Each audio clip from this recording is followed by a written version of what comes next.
আজকের ভিডিওর আলোচ্য বিষয় হচ্ছে পঞ্চম শ্রেণীর পাতাবাহার বইটির পাখির কাছে ফুলের কাছে যে ছড়াটি রয়েছে সেখানে যে অনুশীলনীগুলো রয়েছে হাতে কলমে ২৭ পাতা, সেই ২৭ পাতায় অনুশীলনীগুলো তোমাদেরকে আমি করাবো। তো দেখো আমি এই মুহূর্তে চলে এসেছি ২৭ পাতায়। প্রথমে দেখতে পাচ্ছ একেরটা ঠিক শব্দটি বেছে নিয়ে বাক্যটি আবার লেখো।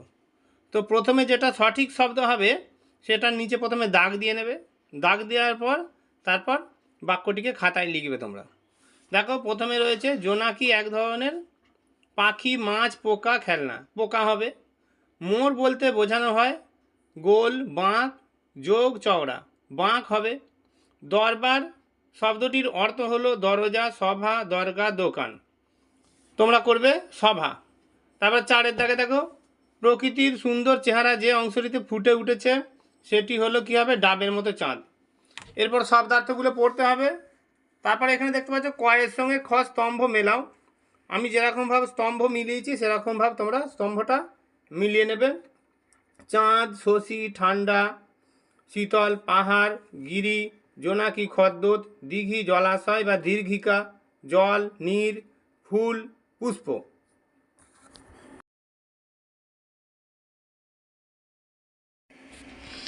এরপর দেখো ৩-এরটা বলছে শব্দ ঝুড়ি থেকে বিশেষ্য এবং বিশেষণ পদ আলাদা করে লেখো। তো নাম বোঝালে বিশেষ্য পদ হয় তোমরা জানো, আর দোষ, গুণ, অবস্থা, সংখ্যা, পরিমাণ বোঝালে বিশেষণ পদ হয়।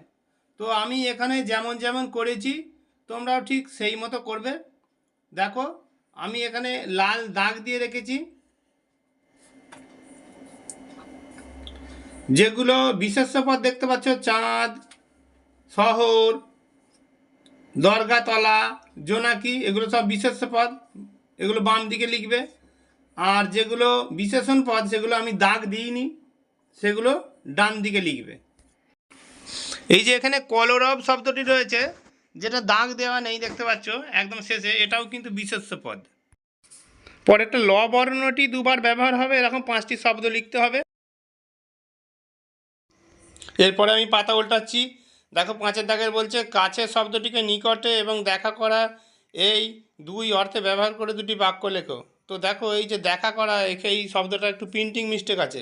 যাকে নিকটে দিয়ে আমি একটা বাক্য বলছি যে আমার বাড়ির খুব কাছে স্কুল, বা আমার বাড়ির কাছে স্কুল। তোমরা এই বাক্যটা লিখতে পারো। 5-এটা হচ্ছে ক্রিয়াপদগুলো নিচে দাগ দাও। তো তোমরা যেগুলো কাজ করা বোঝায় সেগুলোকে ক্রিয়াপদ বলে, তোমরা জানো। দেখো 5-এর দাগের একটা খুলে পেরিয়ে গেলাম, কাজ করা বোঝাচ্ছে। দেখি, এসো, হবে, জুড়লো, কই। ঠিক আছে, পাখির কাছে ফুলের কাছে মনের কথা কই মানে কথা বলি। এগুলো হচ্ছে সবই ক্রিয়াপদ, যেহেতু এগুলো কাজ করা বোঝাচ্ছে। দেখো 6-এরটা বলছে অর্থ লেখো, মানে লিখতে হবে।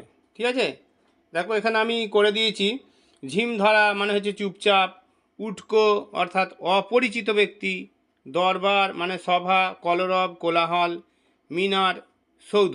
তো এগুলো তোমরা দেখে দেখে লিখে নেবে।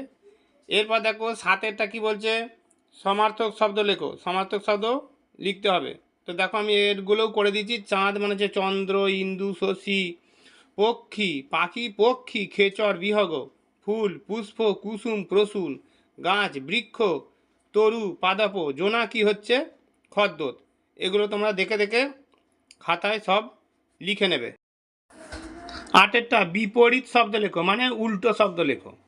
লম্বা, বেঁটে, ঠান্ডা, গরম, হেসে, কেঁদে, পদ্য, গদ্য, মস্ত, ক্ষুদ্র। এগুলোও তোমরা দেখে দেখে খাতায় লিখে নেবে। 10-এর দাগের 1-একটা কবি ঘর থেকে বেরিয়ে পড়েছিলেন কেন। নারিকেল গাছের লম্বা মাথায় ডাবের মতো ঠান্ডা ও গোলগাল চাঁদের দৃশ্য দেখে কবি ঘর থেকে বেরিয়ে পড়েছিলেন। এরপর 2-এর দাগের প্রশ্ন, কবি কেন ছিটকিনিটা আস্তে খুলে ঘর থেকে বেরিয়ে এলেন।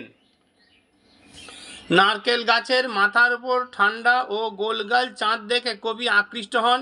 এরপর তিনি শহরের রাত্রির প্রাকৃতিক সৌন্দর্য দেখতে বাইরে বেরিয়ে আসেন। সকলে যখন ঘুমে আচ্ছন্ন, তাই কবি ঘর থেকে বেরিয়ে আসার সময় ছিটকিনিটা আস্তে খোলেন, যাতে কেউ জানতে না পারে, অর্থাৎ কারো যাতে ঘুম না ভেঙে যায়। বাইরে বেরিয়ে এসে কবি শহরটাকে কেমন অবস্থায় দেখলেন। রাতের প্রাকৃতিক সৌন্দর্যের টানে বাইরে বেরিয়ে এসে কবি দেখলেন ঝিম ধরা মস্ত শহরটা যেন থরথর করে কাঁপছে। মিনারটাকে দেখে মনে হচ্ছে কেউ যেন থমকে দাঁড়িয়ে রয়েছে। পাথরঘাটার গির্জাটাকে দেখে মনে হচ্ছে যেন লাল পাথরের ঢেউ। শহরে নেই, অথচ কবির মনে হলো তিনি দেখছেন এমন কোন জিনিসের কথা কবিতায় রয়েছে। মিনারটাকে দেখে কবির মনে হলো কেউ যেন দাঁড়িয়ে আছে। পাথরঘাটার গির্জাটাকে দেখে মনে হলো যেন লাল পাথরের ঢেউ। দরগাতলা পার হয়ে বাম দিকে উটকো পাহাড়ের হাতছানি, এগুলো কোনোটাই কিন্তু শহরে নেই। সেই রাতে জেগে থাকার দলে কারা কারা ছিল, তারা কবির কাছে কি আবদার জানিয়েছিল? জোনাকি, দিঘির কালো জল, রক্ত জবার ঝোপ, ফুল ও পাখিরা, তারা কবির কাছে কাব্য করার আবদার জানিয়েছিল।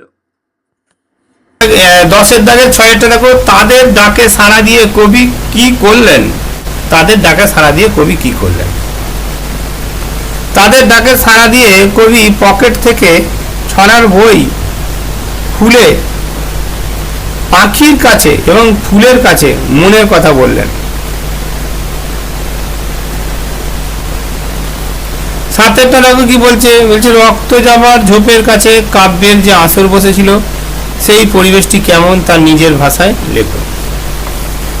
কবিতায় দিঘির পাড়ে রক্ত যাবার ঝোপের কাছে রাতের বেলা আসর বসে। সেই আসরে কবি আর বাকিরা শ্রোতা। কবিকে ঘিরে চারিদিকে উড়ে বেড়ায় জোনাকির দল, পাখিরাও ডাকে।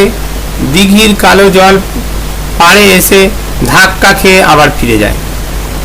এসব কিছুর মাঝে কবি ছড়ার বই খুলে এক জায়গা থেকে আর এক জায়গায় হেঁটে বেড়ান আর কাব্য করেন। এরপর একদম শেষেরটা দেখো, চাঁদকে নিয়ে তোমার পড়া বা শোনা একটি ছড়া লেখো। তো তোমরা এই ছড়াটি লিখতে পারো বা বলতে পারো। সেটা হচ্ছে, আয় আয় চাঁদ মামা টিপ দিয়ে যা।